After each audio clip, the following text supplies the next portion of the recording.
Hello everyone, welcome. This is the Webpreneur Nerd, where we just like to get our nerd on. And today we are going to be doing a quick bit on WordPress and how to get it installed. Alright, so this will be a walkthrough and I'm going to tell you the resources that you'll need in order to get that puppy rolling. I'm going to walk you through getting it installed and then we'll be done. Okay, let's do it. So first of all, you need a couple of things to get this going. You need to download the WordPress installer and you need an FTP client. Maybe. If you don't want to do the whole FTP thing and go through the WordPress install, there's another way to go about it. So let me go to wordpress.org, and if you go to hosting, they list a couple of hosting companies that actually have a one-click install for WordPress. So it takes all of the tech out of it. And I haven't used these, so I don't know how good the one-click install is, and I have no idea how good the hosting companies are. So if you give it a shot, then post a comment on my blog or a video comment, and let us know how it went for you. Now, let's say you've got your hosting company all set up, and you want to go ahead and put a little tech into it and get this installed all by yourself. Let's do that. All right, so first step is just downloading WordPress, and you can go to download WordPress 3.7.1 as of this recording. And once you have that downloading, you can go ahead and download, if you don't already have one installed, your FTP client. Now, I use FileZilla. It's really easy to use, and it's about as cheap as you can get, coming in at a great price of free. So go to FileZilla, and since I'm using Chrome, it'll search on that on Google for me. Click on download. With the FileZilla downloader, you need to use the SourceForge downloader, so not a big deal. Oh wow, hey, mark me a liar. What's this doing? Oh yeah, there it is. Okay. So click on download now, and that will start the download for you. It takes a few seconds to get going, and once that's rolling, you are good to go. You just click on keep, and bada bing. So usually when I download something that I'm going to use briefly and then stick it in my trash, I just put it on the desktop. So I'm going to put the WordPress on the desktop and the FileZilla installer on the desktop as well. The WordPress zip file, you need to extract that bad boy. So just drag it out onto your desktop and let it do its extraction thing. While that's extracting, you can go ahead and install FileZilla. Now I already have it installed. Really easy to install. You can leave all the settings at the defaults. One thing I do want to tell you is right at the beginning of the install, it's going to try to install a couple of other pieces of software that you may or may not want. One of them is, I believe, like a weather app. So it's okay to click decline. You'll have to do it a couple of times. Once you've done that, bam, it'll get the install rolling and you'll be good to go.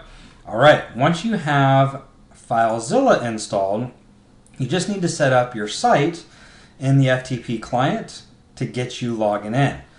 All you do is click the button at the top, open Site Manager. You can see I have a whole bunch already set up. Do I have the one I want? It doesn't look like it, so I'm going to click on New Site. You can name it whatever you want, doesn't really matter. So, that's my name. And for your host, it's either going to be ftp or www, depending on who you're hosting your websites with. Mine is www. Just change the login type to normal. Put in your username and then your super duper secret password. Once you have that, you can click OK, and it will appear in this drop down somewhere right there. Click it.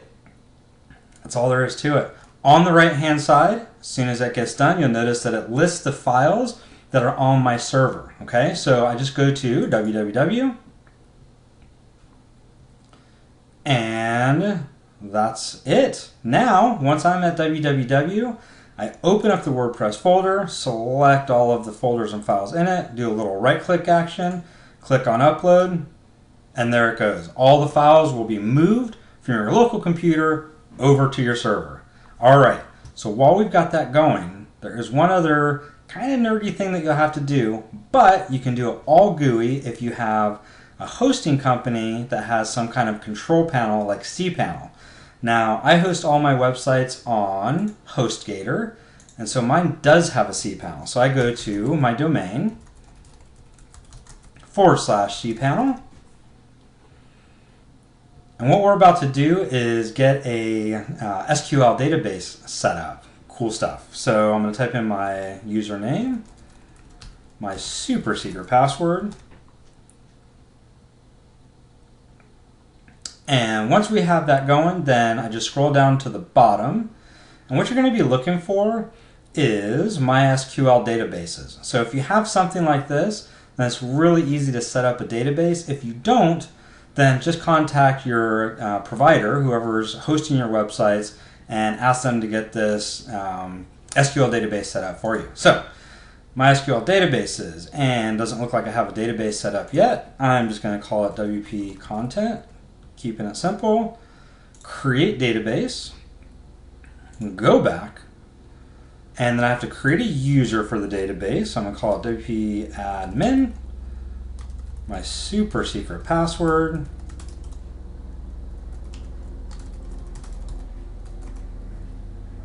and create the user.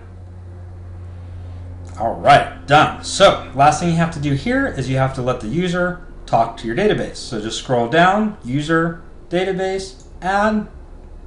Since this user has to do anything I want it to do, I'm going to give it all privileges. Click on make changes, all done, go back. I'm going to leave the screen open just in case I happen to forget what my database name is when I'm doing the WP install. This screen will be up here waiting for me, good to go. Let's see if those files have finished transferring. Oh, not yet. So we have a little over 500 files. Don't know why my internet is going so slow tonight, but it is. But that's okay because I'm looking good. I got a new haircut. You like? You like? I know, I know. All right, so we're going to wait for that to roll on through. All right, and with the magic of video editing, we are back. All of my files are uploaded to my server. It is time to install WordPress. So, in order to do the install, I just go to my domain and hit enter. Once I do that, it's going to ask me to create a configuration file. Does all the work for you. Click on it, and let's go. All right, so my database name is